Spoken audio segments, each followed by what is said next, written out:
We're back at Business Hour with our very, very interesting and very special guest, Tita Banch. And just before the break, Tita Banch, we were talking about that you are an accredited training provider. Yes. Okay. And this was granted to you by DOH. Yes. Okay. What does it take to become an accredited training provider? Okay, to become a training provider, you have to be a licensed massage therapist. Okay, that so is you the started prerequisite. And then the practice for about 5 years. So you must have been in a practice for 5 years? Yes. You have to be like a teacher or a 4-year course graduate. Okay, so you have a... Yeah, you have to be a professional. There's an academic requirement also? Yes. And also, you have taken this training for trainers. So there's a there's a special training for trainers. Yes. Training the trainers. Yes. Okay, so... And that is the role of the Department of Health, the Committee on Examiners for Massage Therapy. So there's a branch of the DOH. So there's a committee there that accredits you. And as you mentioned earlier, so far there are only 2 accredited training institutions here. In the region. But one here and one in San Fernando. Yes. But in the whole Philippines, we are only 16. 16. 1-6. 1-6? Yes. For 7,000 countries? And 7,000 islands. Yes. And 7,100 islands and thousands and thousands. That's why we go around. Wow. You know, I have affiliates in Baguio.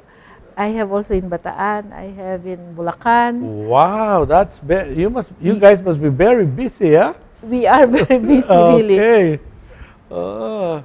And you are also a consultant, and I think the credentials you bring as a consultant do not only come from your personal experience, but since, as you said, you go around the country, yes, accrediting people, training people, so that yung more or less nakita mo na yung breadth and depth of the industries. That's right. So you've seen a lot of business models out there. So this is what you offer.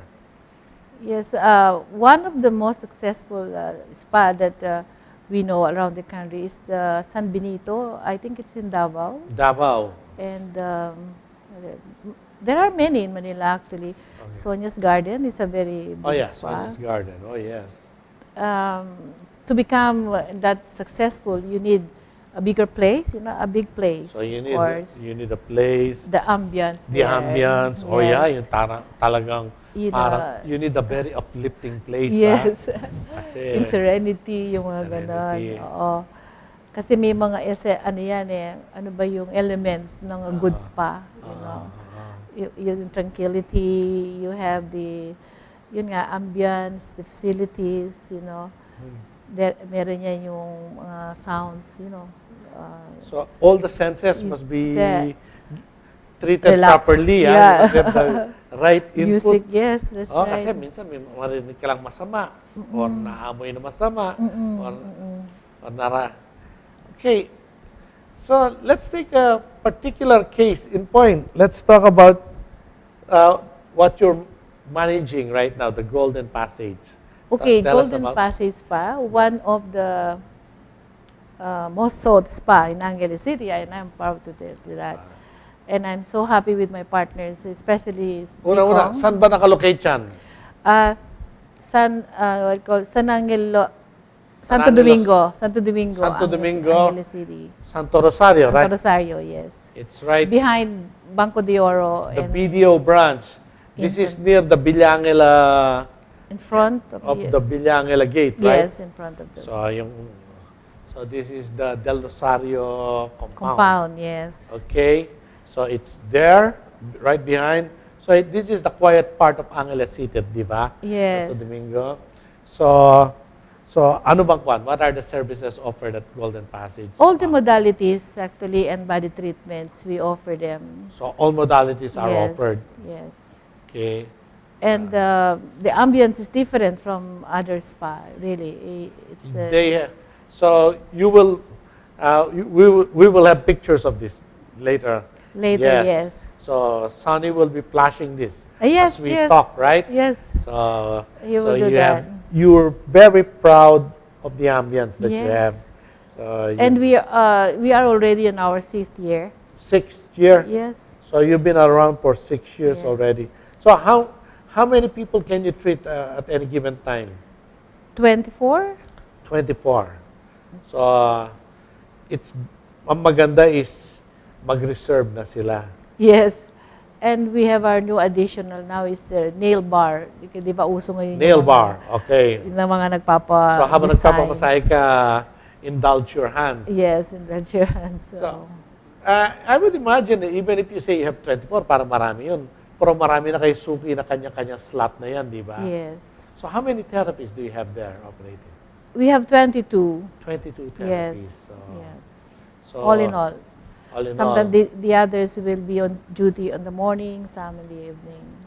So marami nagkakasuki-suki dyan, di ba? Marami na. So oo. marami na nagkakasuki. Just before we go on air, there's somebody who called me and they're reserving for 4. So, yeah, this would be, you have to call them now. So how big is the facility? Mukhang malaki yan, 24. Yeah, we started with 9 beds. 9 beds. And then after 2 years, we had an additional 8, another 8. And then another year, we add another 8 beds. Wow, Yes. it must be great to operating that big. Are you probably one of the bigger spa right now? Yes, yes.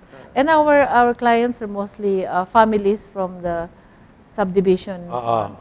Kasi this is where Villa Angela, Villa Gloria, Doña Villa LNF, Teresa, Villa LNF. Teresa. So from that area. Yes. So Even from other places, you know, because we also do therapeutic massage. Well, I think when it comes to massage, pag hiyang mo talaga, you don't mind traveling a little to be there, ah? Yes.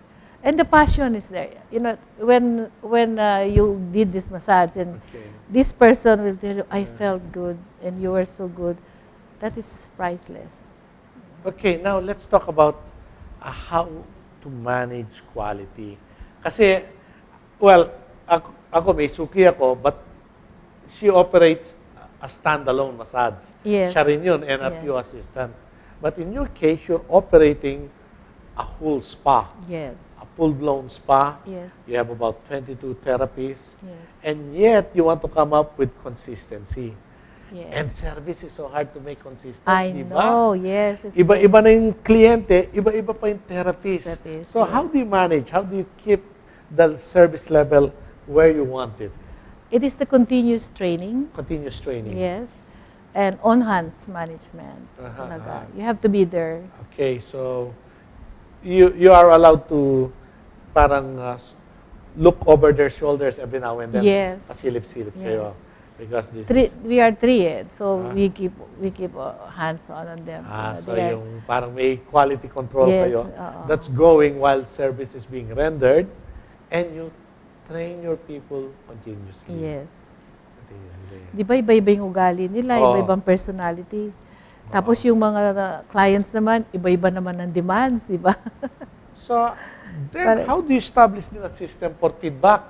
So, importante, you hear from the clients all the time, di ba? Yes, we have a suggestion box. You have a suggestion box. That is what we keeps us going, you know. And we really acknowledge their suggestions. Okay.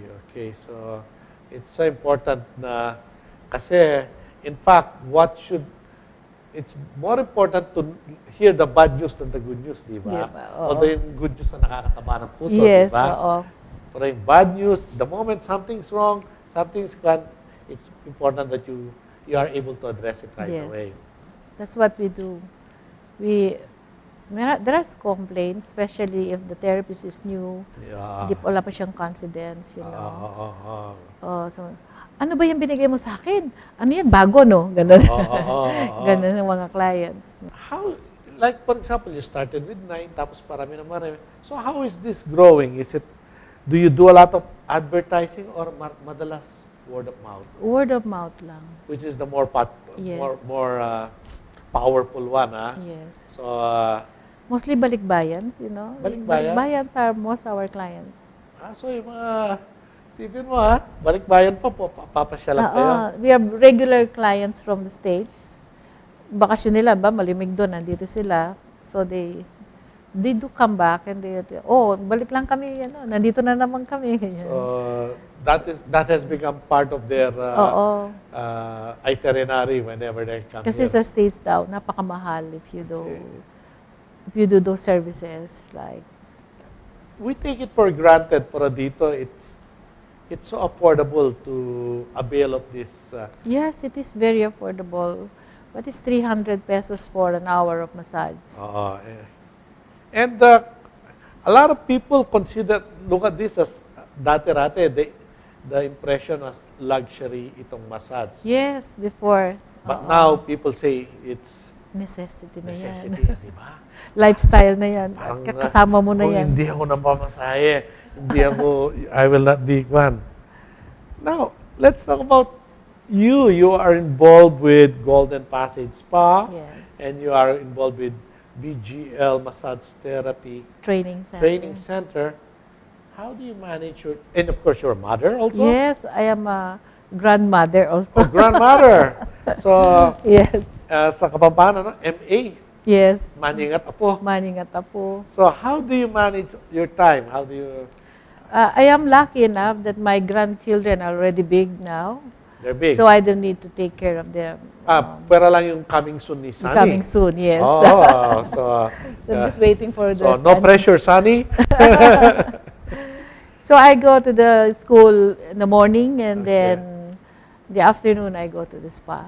So okay. So more or less, sabagay, fortunately, the spa is busy in the afternoon. Yes, that's right. And you The do your naman, training in the morning. The school naman, busy sa morning. Busy sa morning. So, yes.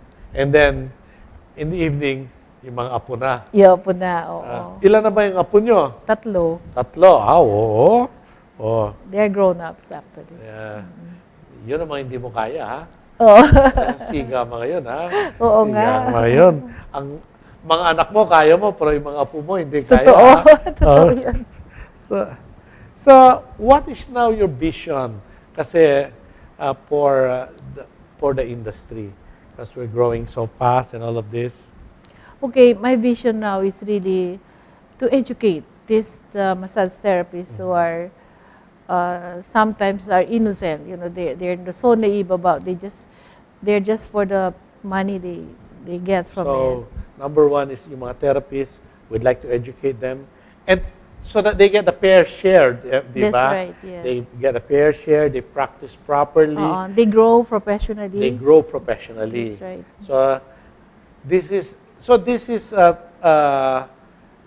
career na pwedeng you can grow in this career. Yes, actually in my school there is a quote there, massage is a viable career. Hindi pang samantala ito. Hindi pa, yes. While you're trying to support yourself, this is something that can support your life, and this is something that could give you a lot of fulfillment. Yes, and you know what? This is a career that you can go also places. Okay. Like we have this Asian integration.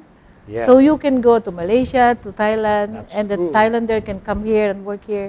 It's a very nice, instead of being a domestic helper, you have to be a skilled worker, and massage is one of the skills that you must learn. You just have, may mga tao kasi may passion talaga sila eh.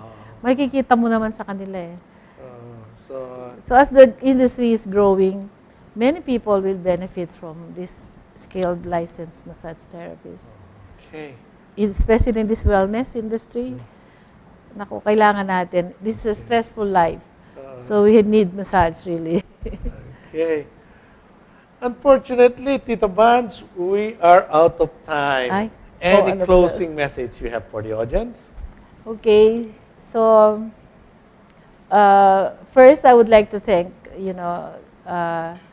Sir Frankie here for inviting me and share my knowledge about massage and this growing industry.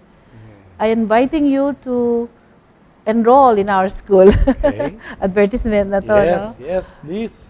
It is located at JRCS building near Savers Mall, Balibago. Now the June exam is approaching, so I encourage everybody, those who really want to become professional, to enroll in our school. Okay. So, well, to sum up, what we're saying here is this could be a great way to make a living. That's right. And for those who are on the other side, this is a great way to live, di ba? That's right. When you're enjoying these Yes. services that enhances your health. Health. You'll never grow old. You'll never grow. Yes, that's true. I think never grow that old. is the secret of a lot of people.